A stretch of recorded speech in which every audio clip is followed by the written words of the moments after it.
इसार राणा फरमांदा वा, जिस दिन पीटीआई को मखसूस नशिस्तें मिल गईं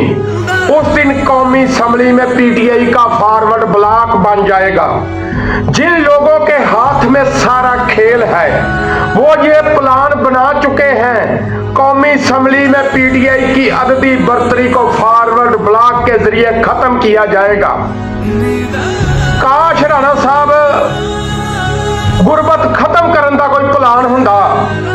गरीब नूं रोजगार देण दा कोई प्लान हुंदा, हॉस्पिटल विच गरीब नूं धक्कियां तो बचाउण दा कोई प्लान हुंदा, सस्ती बिजली देण दा प्लान हुंदा, सस्ती गैस देण दा प्लान हुंदा,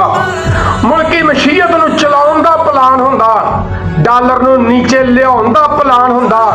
पाकिस्तानी रुपये की कदर नूं कोई वधाउण दा प्लान हुंदा, गरीब नूं इंसाफ देण दा प्लान हुंदा, तलीम देण दा प्लान हुंदा, गरीबां दीयां धीआं भैणां नूं जहेज वर्गी लानत तो बचाउण दा कोई प्लान हुंदा जनाब, कैमिकल वाले दुध तो बच्चिआं नूं बचाउण दा कोई प्लान हुंदा। काश गरीब नूं कोई सकून दा साह लैण देण दा प्लान हुंदा। काश